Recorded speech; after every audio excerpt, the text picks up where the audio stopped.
ലോക്സഭാ തെരഞ്ഞെടുപ്പ് ഫലത്തെ ആവേശത്തോടെ സ്വീകരിച്ച് ജിദ്ദയിലെ പ്രവാസി സമൂഹം. ഇന്ത്യ സഖ്യത്തിന്റെ മുന്നേറ്റവും കേരളത്തിലെ UDF തരംഗവും മധുരം പങ്കുവച്ച് പ്രവാസികൾ ആഘോഷിച്ചു. വാരണാസിയിൽ പ്രധാനമന്ത്രി നരേന്ദ്രമോദി പിന്നിൽ ടെലിവിഷൻ സ്ക്രീനിൽ മാറിമറിയുന്ന തെരഞ്ഞെടുപ്പ് ഫലത്തോടൊപ്പം ജിദ്ദ മലയാളികളുടെ ആവേശവും മാറിമറിഞ്ഞുകൊണ്ടിരുന്നു. മലയാളികളുടെ സംഗമകേന്ദ്രമായ ഷറഫിയയിൽ സജ്ജീകരിച്ച വലിയ സ്ക്രീനിലൂടെ തെരഞ്ഞെടുപ്പ് ഫലമറിയാൻ നിരവധി പേരെത്തി. കേരളത്തിൽ UDFും കേന്ദ്രത്തിൽ ഇന്ത്യ മുന്നണിയും നേടിയ നേട്ടത്തെ പ്രവാസികൾ ആഘോഷമാക്കി. മധുരം വിതരണം ചെയ്തും മുദ്രാവാക്യം വിളിച്ചും നാട്ടിലെ അതേ ആവേശത്തോടെയാണ് പ്രവാസി മലയാളികൾ തെരഞ്ഞെടുപ്പ് ഫലത്തെ സ്വീകരിച്ചത്. രാഹുൽ ഗാന്ധി അഭിവാദ്യങ്ങൾ, രാഹുൽ ഗാന്ധി അഭിവാദ്യങ്ങൾ, രാഹുൽ ഗാന്ധി അഭിവാദ്യങ്ങൾ. Hello mister Narendra Modi, hello mister Narendra Modi, hello mister Narendra Modi, hello mister Narendra Modi. Ortho ortho ഓർത്ത് കളിച്ചോ, ഓർത്തോ ഓർത്തോ ഓർത്ത് കളിച്ചോ.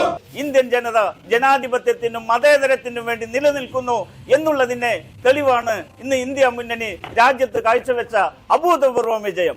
കേരളത്തിലെ പിണറായി വിജയൻ കാട്ടിയത് ഇന്ന് നമുക്കറിയാം. അവിടെ കാഫിർ എന്ന പ്രയോഗം പ്രയോഗിച്ചുകൊണ്ട് രാജ്യത്തിന്റെ ജനങ്ങളെ വിഭജിക്കാൻ നടത്തിയ ശ്രമത്തിനെതിരേറ്റുള്ള വിധിയെഴുത്താണ് കേരളത്തിൽ ഏറ്റവും. ഇന്ത്യയിലെ സകല മാഫിയകളും ഒരുമിച്ച് നിന്നുകൊണ്ട് ഈ മുന്നണിയെ കെട്ടുകെട്ടിക്കാൻ ശ്രമിച്ചപ്പോൾ ഇന്ത്യയിലെ ജനാധിപത്യം തളർന്നിട്ടില്ല എന്ന് ഉച്ചൈസ്വരം പ്രഖ്യാപിച്ചുകൊണ്ടാണ് ഇന്ത്യ മുന്നണിയുടെ ഉജ്ജ്വലമായ തേരോട്ടം. KMCCയുടെയും OICCയുടെയും നേതൃത്വത്തിൽ ഇന്ന് രാത്രി പല ഭാഗത്തും ആഘോഷ പരിപാടികൾ നടക്കുന്നുണ്ട്. സൗദിയുടെ മറ്റു ഭാഗങ്ങളിലും പ്രവാസി സംഘടനകളുടെ നേതൃത്വത്തിൽ വിജയാഘോഷം സംഘടിപ്പിക്കുന്നുണ്ട്. തെരഞ്ഞെടുപ്പുമായി ബന്ധപ്പെട്ട് നാട്ടിലുള്ള അതേ ആവേശവും വാശിയുമെല്ലാം പ്രവാസ ലോകത്തും കാണാം.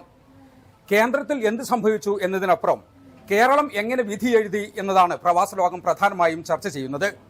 ജിദ്ദയിൽ നിന്നും ജലീൽ കണ്ണമംഗലം, 24.